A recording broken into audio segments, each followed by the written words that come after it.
Some nagging questions are easier to answer than others. Those, did I pay the cable bill? What's the new guy's name again? Let me Google that for you questions. Others are not so easy. You know the ones. I'm talking about those itch at the back of your skull. Is there really only one way to heaven? Where do we go when we die? Science doesn't have an answer type of questions. These questions are too big to leave unanswered, my friend. That's why I'm glad you're here. You want the answers. You're willing to open up a can of worms to find the truth. You have a good question. Let's talk about it. Welcome to Question of the Week. I'm Cody Watts, pastor of Student Ministries here at Wildwood Church of God, and I'm here with Steve Harris, lead pastor here at Wildwood Church of God. Absolutely. And our question this week is, how do I plan with purpose? So, brother, what do you think about that question? I'm loving this question because I know somebody. I know somebody that's making plans, and I think they have some purpose, and they might be sitting across the table here from me. Hey, what's some of your plans this summer? You just kind of going to wing it this summer? Let's see. Got some awesome stuff with the youth, and then I think in June, I'm getting married. Getting married, that's right. So, man, your world's definitely changing. Absolutely. And I think that's really the big key to this whole thing is how do I plan with purpose? If you plan with purpose, your world changes. Now, there's people that just wake up, but their world really it changes around them. And I think sometimes I've heard it said before. Everybody ends up somewhere, but a few people end up somewhere on purpose. Everybody ends up somewhere, but a few people end up somewhere on purpose. That's and if we don't take this question seriously, it's not like you're going to die. It's just like you're handing the keys to your future to somebody else. Somebody else will plan your week, your summer, your life for you. They'll fill up your calendar. They'll tell you where to go and when to be there. And some people are okay with that. Hopefully you got good people in your life that are good planners. But I think we all need to think about this question: is how do I plan with purpose? Because really we're saying, what kind of life do I want? What kind of world do I want to be a part of? And if we plan with purpose, we actually, in some ways, are almost, I don't say fortune tellers. That's not what I meant. Future tellers. But we can almost tell the future. Like, how do you know it's going to happen? Because I plan for it to happen. Yeah. And so again, I'm not, I would say kind of 50-50. I don't hate planning, but I'm definitely okay with winging it. Let's just get in the car and we'll eat somewhere. We'll go somewhere, and I'm okay halfway to going to somewhere to switch and go somewhere else. But I know for me and our marriage, Missy is definitely the planner. But that's a good thing because eventually you want to get somewhere to eat, and you want to have money to pay for it, and all. So planning is really, really important. But I get it on this one. Not everybody's a planner. But I think even if this is not your strongest suit, planning, you still can start to give some thought to say, hey, next year could be different if I backed up and did this today. If this next month I do this, next month is different. Absolutely. And I would say, as somebody who naturally is not a good, and I'm gonna brag on you for a second. I think you are a good planner. And I'm somebody that was one of the things when I got into ministry here. Obviously being a youth pastor, it's important to plan, and that was administratively, that's probably was my biggest weakness. And I've definitely grown being around, having Pastor Bob, our executive pastor here at Wildwood. He is one of the best planners. Absolutely. I mean, you could go 3 years in advance. I'm thinking 3 days in advance. He's got 3 years. And he's excellent. He's helped me a lot. Definitely. Pat, our treasurer at Wildwood, she's actually planning our registry, me and Taylor's, for our wedding shower. And so that's awesome. And I think of like in student ministry, like David and Rhonda Colett, man, they are just awesome. Like and I lean on them and utilize them so much. I'm like, all right, guys, we got a trip. Here's my heart for it. Y'all are awesome, and they help. And then, my mom, she's a great planner. And so I would say today, listen, just like you said, if you're not a great planner, take it from somebody who is naturally not a great planner or a great planner. You can learn to be better. Put yourself around people who are great at it. And you may not be as great as they are, but you will be better. You'll be somewhere in the middle of that. Absolutely. I love that. Even if you're not a good planner, get around some people that are. Because here's the deal there. Can you live life and never plan a thing? Yeah. I know some of those people, and in some ways they do pretty good. But I don't think you can accomplish great things. I know you can't accomplish big things without planning. You can't wing and just, we'll figure it out, big stuff. Because big stuff, big plans, big dreams almost are never a solo adventure. It always takes a team. And the moment that it's not just about me, but it's about 2 of us, 3 of us, 10 of us, 100 of us that have to make this thing happen for it to get accomplished, there just has to be a plan at that point.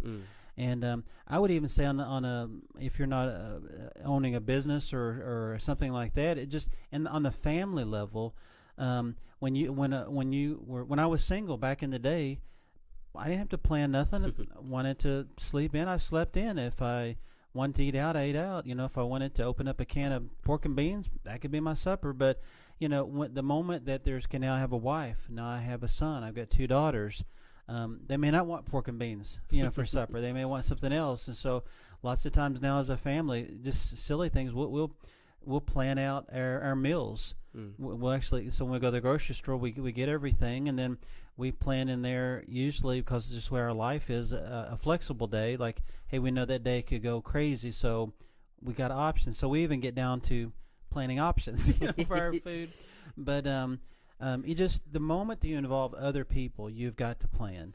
And so planning is one part of the how do I plan, but that with purpose, that comes into not do I just want to accomplish something, but do I want to accomplish something that matters? Absolutely. I mean, do I want to get to the end of this year and look back over my shoulder and say, wow, I knocked a couple things out of the park and I think it made a difference in somebody's life? Absolutely. Do I want to get down to the end of my days and look back and somebody stands up in my funeral and I've left a legacy, that something I did actually mattered to somebody else, that there was purpose in that? Again, I think it takes some planning. Absolutely. And so I think Jesus, he modeled this for us. Jesus planned and he executed that plan. He lived a life on purpose. Over in Luke 19:10, it says, "The Son of Man came to seek and to save what was lost." That was his purpose. In John 10:18, it says, "No one takes my life from me, but I lay it down of my own accord. This command I received from my Father." So again, we go through the whole Old Testament. You see the plan, very detailed plan. Jesus executed that plan. He listened to the instructions. John 10:10 says, "I have come that they may have life and have it to the fullest." Yeah, so Jesus modeled this for us. This idea that, wow, I'm sure glad it worked out that way. It didn't just happen to work out that way. We could rewind it all the way back to the garden there when Adam and Eve sinned, and God set things in motion with the promise. Says, hey, this story is not going to end in tragedy. And that's what planning with a purpose does. The plans you make today are the stories that you're going to celebrate, and tell your children and grandchildren, years from now. Oh, I love that. Will you say that one more time? I'm sorry, that last I don't even part know right what there. I said there. You I wrote that said, down. no, you said the plans you make today will be the stories that you tell. Tomorrow to your kids, your grandkids. Yeah. That's an awesome perspective. And the 2 words, and I'm going to kind of go off what you said here, but the 2 words that stick out to me when I think about planning are what and why. Because if you're somebody that's not a great, natural planner, you need a what. And that what, just like we're talking about with Jesus, his what was he came down to earth. He literally became flesh, the same that he, created us all out of. And then he went and the what was he had disciples. And then the what was he gave parables. He taught God's word. He showed us how to live. That was the what. And I think the other important word, it's what and why. And the why is going to be that driving factor. What happens, and here's a great example. That's Jesus. He obviously was perfect at it, literally, and accomplished his mission. His why, because he wanted to save us all. He wanted to grant us salvation and to honor the Father through it. But let's go to, now Jesus is the perfect example. Let's go the opposite. What happens when we don't plan with purpose? And I've been this person before. We have similar stories about, going to college, and we both went to different colleges. But I think a slight difference was you had a what. It didn't end up being the what that you would do for your whole life, but I really went into, college. I didn't know what I was going to do. My what was, I don't know what. and I did all these different things. And the result of that was, I got to the end of my 4 years and I was like, I'm more confused than I was when I got here. Yeah. And so your what happens when we don't plan with a purpose, just like you said at the beginning, you're going to end up probably more lost than you were before you started. And the thing, to kind of contrast that to now would be my why. And so the reason, like, why do I want to get better at planning is because, in student ministry, we want to bring kids to Christ. And I'm going to leave. Am I perfect at planning? No way. You can ask any of, the mentors and stuff. I'm definitely not a perfect planner by any means. I have a lot of great people around me who help me become a better planner. But my why, the reason, the thing that motivates me to get better is I don't want to leave anything on the table when it comes to bringing kids to Christ. So I would say, if you're listening to this today, if you're a great planner or if you're not such a great planner, I would say find your what you need to do, and most importantly, find your why you need to be a better planner. Yeah, I love that. Very simple, but man, it's a lot packed in there. And I know for me, I think that why is even more important than the what, because you'll figure the what out, the when, the how, all that stuff. If your why is just like keeping you up at night, you just cannot, it's like bouncing around in your brain, you will figure the rest of it out. And I know for me, like in college, and again, I bounced around for a little bit too, but I had this sense, I've never forgotten, I wanted my life to matter. I wanted to do something that mattered to people. And again, I didn't know that was going to be being a pastor. I was a Christian at the time, but I had no intentions of being a pastor. But I knew I wanted to do something that my life made a difference. I didn't want to just buy stuff and pass time. I wanted my life to matter. And so eventually it took me a little bit, but I figured the rest out. So I love that, what's your why, and that's important. On the planning part of it, and again, I don't want to spend the whole time, there's a lot of books and stuff you can read on planning. We have all the different styles. Just let's throw out a few kind of things that we've kind of learned, kind of some hacks, some tips on planning that have helped.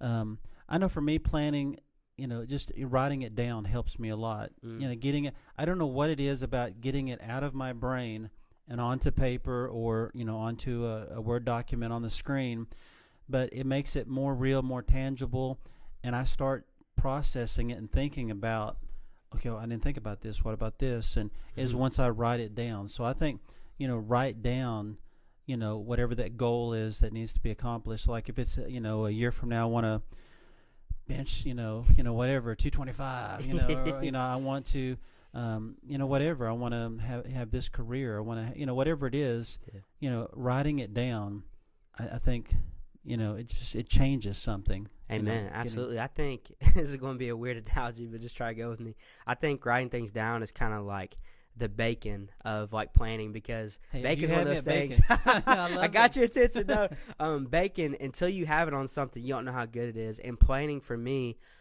being around you all, and I literally do that at the beginning of my week. And I was not always this person, but I write down every single thing I want to accomplish that week. And something else that's a great hack, not just writing it down, but, if you have a smartphone. I know here at the office we have a calendar that Pastor Bob is awesome. He will plug and chug like everything that we need to know. And so it's one of those things, we check the calendar, and you don't think you need it until you use it, and then you can't go back. Like I could, but I wouldn't accomplish things. And I know, kind of like we said earlier, I would be leaving something on the table if I don't write down everything I need to and literally physically mark it out when it's done, or write things as they come. I'm not going to get to it. Right. So I love it. So write it down, and you've added that element to even stick a date to it. And I think that, again, it creates a good kind of pressure, instead of being out there like someday in my life I want to, and then, 10 years later I'm not started, having that date out there kind of in the best of ways puts a little pressure on you. There's nothing wrong with good pressure. There's bad pressure, good pressure, but that's a good pressure to say, hey, it's coming. I need to get started. But I think too, by writing it down, putting it on the calendar, sticking a date, for me, I usually take whatever, like say, whatever the sermon is, obviously I preach it on Sunday, but I'm not like Saturday night sitting down, okay, tomorrow's, I need to think about this. I'm already thinking about sermons in this summer. Like this past week, I'm mapping out sermons that, Lord willing, he may change the whole thing. And if he does, we'll roll with it. But, what am I going to preach about this summer? Even during the week, I'll try to have it really nailed down Monday or Tuesday, Wednesday, Thursday, try to get some more, the finishing touches on there, where Thursday I could preach it right then if I had to. I usually, let it go, put it to bed, let it go off my mind. Saturday, I'll hit the rewind on it a few times. And even Sunday morning, I'll get here early before anybody else, that there's no crowd in the sanctuary, nobody here yet. And I'll preach to myself a few times. And then sometimes I do make changes even there. But I think, having that date, hey, this is when it's going to happen, it lets you back up and say, these are the steps I'm going to need to take, to get there. And so, just having a goal is great, but I can't do a goal. That's like, that's the destination. Okay, I need the left turn, right turn, the steps. And so back up and write down some steps of whatever I'm trying to accomplish, that helps that plan to happen. Absolutely. And what's jumping out in my head as you're saying that, and it's so true, before you get into ministry, you have no idea. I kind of just, which is, silly, but I kind of just assume, man, like Pastor Steve just shows up and he knows so much about the Bible. He can talk about 30 minutes at any moment, like at the drop, which I know you've done it long enough. You could if you had to. But what's jumping out of my mind is that phrase, and Pastor Bob used it. We use it around the office a lot, is first fruits. And when you plan like that, just like you said, when you plan, you get done Sunday, you start planning Monday, that you're able to give more into that sermon, right, and you're able to comfortably walk up there. And just like you said, there are times where God will put something in your heart, and it's like, I may have planned that all week, but God, this is where you're leading me. But also, on a consistent basis, it's a bad plan to say, I'm going to get up there and wing it. You might get away once or twice, and not just in ministry, but in anything in life. We know you might get away once or twice with winging something, but if you don't put first fruits, if you don't give your best, eventually it's going to show. Right. So we're writing it down. We're sticking some dates to it. It's not just fantasy land, wishful thinking. There's a date on there that we're trying to pursue. We've mapped out some smaller steps, some ingredients. Hey, I want to bake a cake. Okay, what ingredients, need to go into that cake? What temperature? So there's got to be some steps to it. And then I think too, when it comes to planning, just a real simple thought is just evaluation. Like, you don't wait until the date, to see, am I accomplishing it? Like, along the way, ask yourselves, am I moving in the right direction? Oliver Wendell Holmes said this: the greatest thing in the world is not so much where we stand as in what direction we're moving. And I think sometimes we beat ourselves up just because we see people and we're like, man, they have the body that I want. They're benching what I want to be. They're able to do what I want to do, and it just looks like they just overnight it happened. I don't know those overnight success. You just don't see their work behind the scenes. You don't see the grind they put into it. And so, sometimes we're too hard on ourselves because, okay, I made a plan and then it's Friday and I thought I would be whatever. I'd be an awesome whatever. Yeah. It just doesn't work that way. But when you evaluate, am I taking steps closer to this goal? Then if you are, okay. Yeah. Cut yourself some slack. Okay, you put on the calendar you wanted it in a year. Okay, it didn't happen in a year. You're pretty close. Yeah. Give me 2 more months because I'm about there. Then that's fun. Yeah. And I think, we've used an example of ministry, but I want to go back to something you mentioned earlier. You said, on the bench press, and I know we've been working out for a while and stuff, and like you said, one of your goals, rep 225, and we were talking the other day, and I know how consistently you put in that effort and work, and you said, man, I got on the hammer press, I got like 315, and I've been able to see, and we work out together, and we don't always see it ourselves, but just like you said, sometimes other people, and that's a good tool when we're evaluating. Ask somebody that you can trust that's honest. I seen you get stronger, in the gym. I watched you, for months. It's like every time I'm like, man, you getting stronger. You eating the right thing for breakfast because you're just getting stronger, I feel like, every time. But that's an important thing. Evaluate yourself and also ask those close to you. Say, listen, just be brutally honest. Am I getting better in fill in the blank this area? Yeah, and just, the last thing, and you might have some more just on the planning side, then we'll talk about purpose, is over in Luke chapter 14, verse 28, it says, it's talking about counting the cost. And it says, suppose you wants to build a tower. Won't you first sit down, estimate the cost to see if you have enough money to complete it? For if you lay the foundation and are not able to finish it, everyone who sees it will ridicule you, saying, this person began to build and wasn't able to finish. Or suppose a king is about to go to war against another king. Won't he first sit down and consider whether he's able with 10,000 men to oppose the one who is coming against him with 20,000? If he's not able, he'll send a delegation, while the other is still a long way off, and ask for terms of peace. In the same way, those of you who do not give up everything you have cannot be my disciple. So again, Jesus talking about discipleship there, but he says a lot about planning there, that whether it's building a tower or something as big as going to war, you need to count the cost ahead of time and give some thoughts to it, because along the way, no matter how perfectly, some of the best planners that I know, I mean the people that, like, it seems like they think of everything, inevitably there's some of the pieces that's outside of their control. All the pieces inside of their circle, their world, fine, rock it, knock it out of the park. But there's always going to be a couple elements they're relying on someone else, another company, something else. And so, and when those things don't go the right way, then it gets hard, And so if you've counted the cost ahead of time, when things get hard, and you can not, instead of just giving up and banding on the goal, that's when you persevere. That's when you make adjustments. You change the plan, and you keep on pushing through, because back to the why is worth it. Absolutely. And you don't give up on it. Yeah, and I love that scripture you just shared, the parable that Jesus gives us there in Luke, is counting that cost, and he's talking about being a disciple. And I think in scripture it says, let your yes mean yes and your no mean no. No mean no. And it's because your yes holds weight to it. That's something I've learned in ministry. I have to be conscious and think about what I say yes to. There's a ton of amazing, and even better than me, you've been doing it a lot longer, but there are so many amazing things you can say yes to, but sometimes it's being very calculated, because you only have so much time in a day, you only have so many resources. So that saying yes holds weight to it. So I think a big thing, again, Jesus is speaking specifically in that context about following him and being a disciple, which is the most important yes. It's the heaviest weight of a yes that you can choose in this life. But also, like you said, in every area of your life, your yes is going to hold a lot behind it. It's not just saying, when we're called to live as Christians, we need to be held accountable for our yeses and our nos. Right. So this is a few things about making plans, and again, there's much more. And I would say if planning is not in your wheelhouse, doesn't mean you can't get better at it. Like you said, get around people that it just seems like they do got their their act together. They're better at planning, and then just ask them. Just say, hey, how can I? What would you do? And most of the time, if you ask it in a nice way, they'll tell you. Yeah.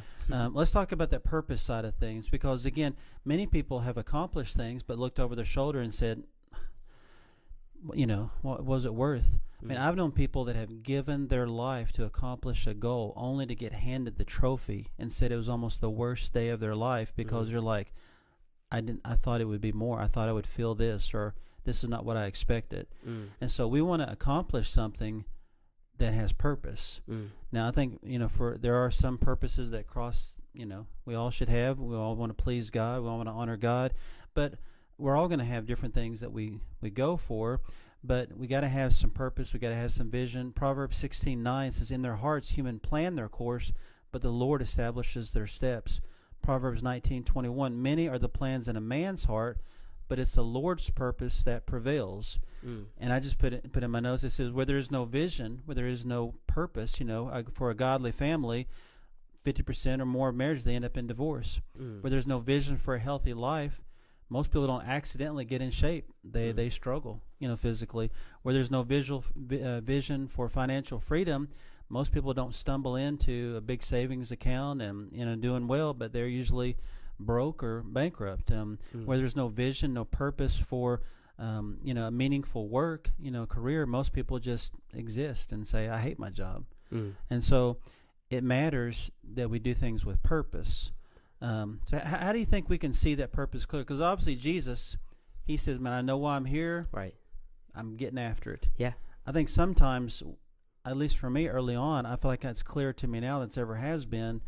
But especially like in my teens and 20s, I don't think it was that clear to me. Yeah, no. I mean, just like you said, as Christians, our main goal, and when I say this, I tell our students this a lot, ministry is not just an occupation, it's the way you live your life. So when I'm saying to have a ministry, you may be a doctor, you may be a coach, you may be a stay-at-home parent, there's so many different things that could be, kind of your occupation, what you do.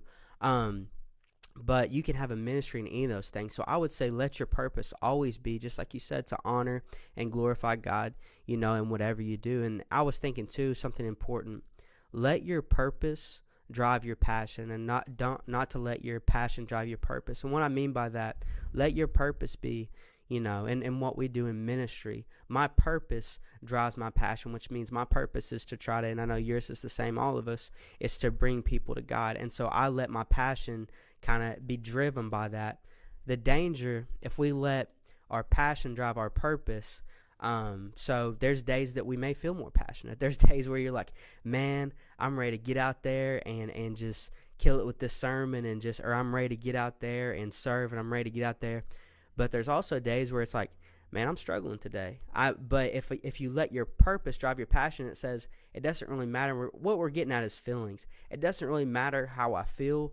This is my purpose, and I'm going to let my feelings catch up to it. I'm going to let my passion get reignited as I'm chasing my purpose. Because if you let your passion lead, it's like, well, your passion can change. I might be passionate today by eating chicken sandwiches, but I can't let that be my purpose in life. Right. So, yeah. So, if the person is trying to get that clarity, some questions that I was thinking about they could ask themselves is nothing wrong with saying, what do I do well? How did God create me? And just certain people, it's not to take away that they worked hard to hone their craft, to get better at it. They practiced, they were disciplined. But again, I think God's kind of wired certain people to be who they are. Mm-hmm. And so, I thought about some people in the Bible, that what are they known for? Like Nehemiah, he built the wall, with God's help and the people in 52 days. He's known for administration. Like if you're looking for the go-to administration, is Nehemiah. Moses was known for his leadership. Mm-hmm. Abraham, his faith. Barnabas, he was an encourager. He knocked that ball out of the park all day long. He's like, you need it down. Like, get up next to Barnabas, and you'll feel like you can do anything. Yeah. He was an encourager. Matthew, he was known for his hospitality. Hey, come over to the house. Let's hang out. Let's talk about it. Dorcas was known for serving. Samuel's known for his integrity. David, he's known for his intimacy with God. Man, he wore his heart on his sleeve. Man, you didn't have to wonder what was David, feeling. He told you. He sang about it. He wrote all the Psalms there. Solomon's known for his wisdom. Samson's known for his strength. Peter, jumping out of the boat, walking on water, enthusiasm. Yeah. And again, he's a party walking around. It would have been fun to have Peter as a friend, because you'd have been laughing and doing some stupid, crazy, what are we doing, walking on water? But it's okay to ask, what do I do well? What does it seem like that God has just that's the way he made me? Absolutely. And I think that's a great way when we're talking about finding purpose. Just like you said, what are your gifts? And here's the difficult thing. Maybe your gift isn't your most favorite thing to do.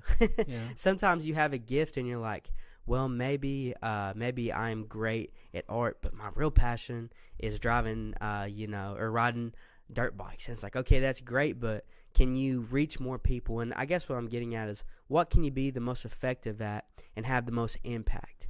And sometimes that's getting out of our own way and saying, God, people around me, just like you said, people around me say, this is what I'm good at. They see this talent in me. How can I use this talent, even if it's not my most favorite thing? And maybe it is, and that's amazing, amen if it is. But sometimes it's, okay, what is the thing that God's given me that I could have the most impact with? All right, so I love that. So, what do I do well? Where can I have impact? I think sometimes even looking at the past can help us with the present and the future is, okay, let me, instead of just, okay, that was yesterday, what does it seem like God keeps bringing up in my story? And maybe I didn't notice it, but, like I've looked back in my story, and I definitely didn't put this together at the time.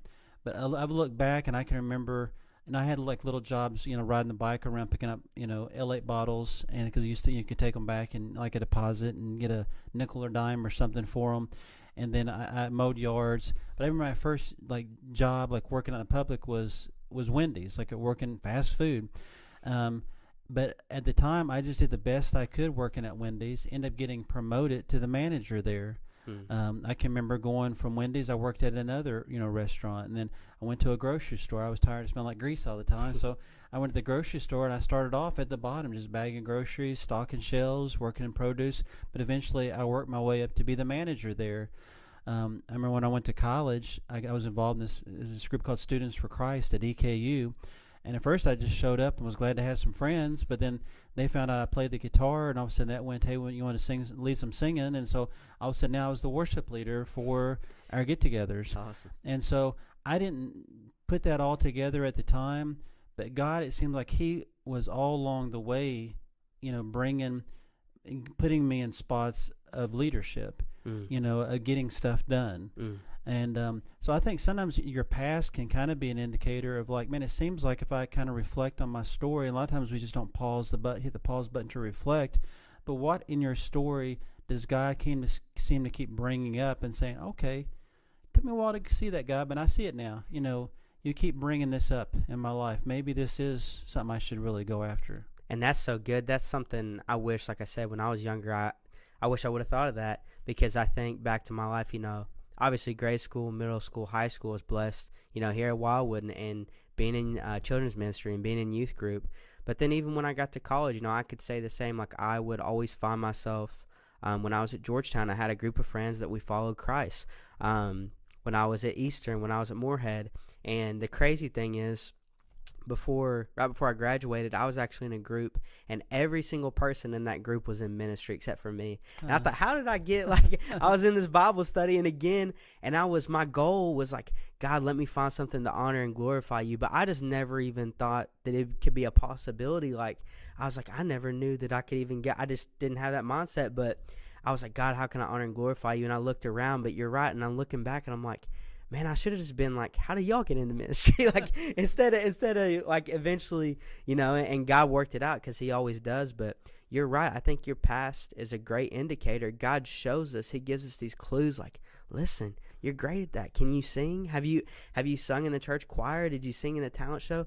Maybe you can honor Him through this. Are you great with numbers? Are you a mathematician? Man, maybe you could help the church with this. And he gives us all these different ways that we can honor and glorify Him.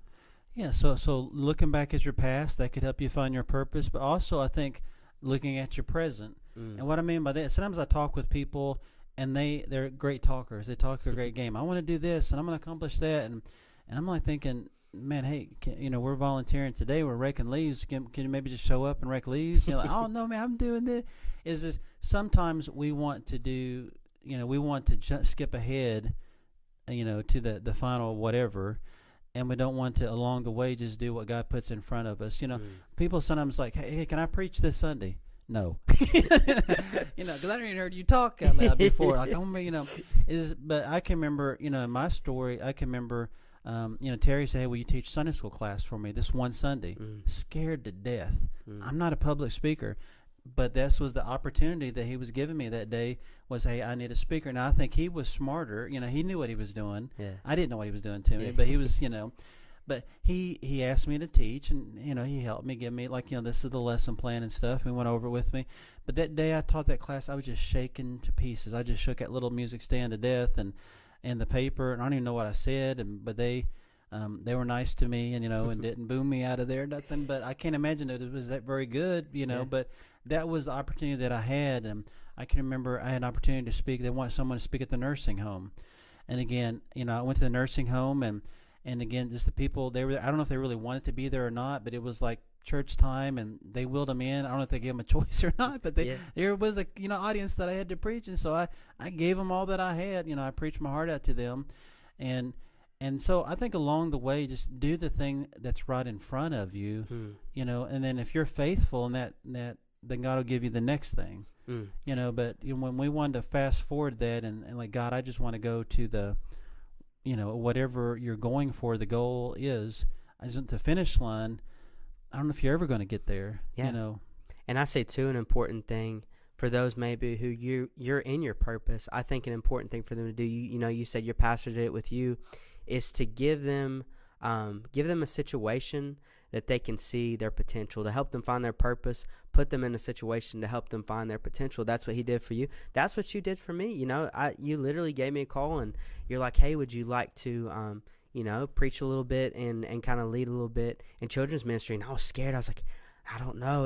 And I did it. And it literally, that first time I got to, it was like God was kind of showing me like, man, this is something that I felt like I was meant to do. But if you don't give me that opportunity to see that potential, And it's so amazing, you know, with students, whether it's, you know, having them come up and share their testimony or even just speak for 30 seconds about a song, there's nothing cooler than seeing on the other side of it something they thought they could never do, something that was terrifying.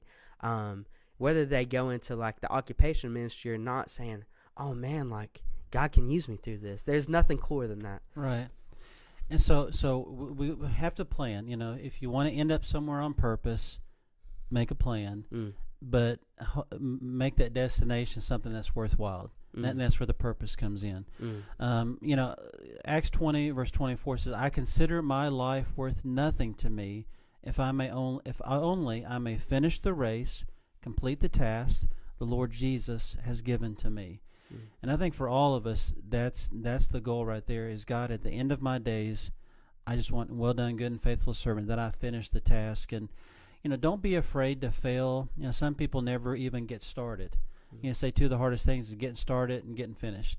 The middle's just messy. It's messy for everybody. But you know, don't, just because you have some failures, it doesn't work out, the plan falls apart, regroup, make a new plan. You know, go after it again. For me, I mean, that's how you learn. Again, anything that I've ever done, I don't think I've ever done it well the first time. You know, I almost always have messed it up, and like maybe I should read the instructions. You know, I had to go back and read the plan. You know, think about it some more, and so, you know, just you know, keep after it. And I just want to finish with this. Psalm 20 verses 4 and 5 says, "May He give you the desire of your heart and make all your plans succeed." Verse 5 of chapter 20 says, "May we shout for joy over your victory and lift up banners in the name of our God." I think that if we live a life that's honoring to God, then He can bless it. And again, for me at least, and maybe other people's story, but this is my story, is I along the way I do set plans. I put dates in the calendar and all that. But the life I'm living now, being married and having kids and being here in Ashland, that's not on a piece of paper somewhere. That's all God. That is all God. That's me waking up each day and saying, God, I'm going to do the best I can for you, and I'm working the plan that's right in front of me. But it was always short term. I never, in the long term, had this life mapped out. But God did. Amen. And so live a life that God can bless, and who knows where that's going to end up for you. Amen. I love that too. And I would just add to that, you know, your purpose, start where you're at today. God's brought you. Yeah. You're where you're at, and God can use you right where you're at. So I think that's right. awesome, brother. Good job. All right. Enjoyed it, brother. All right. See you next week, Wildwood.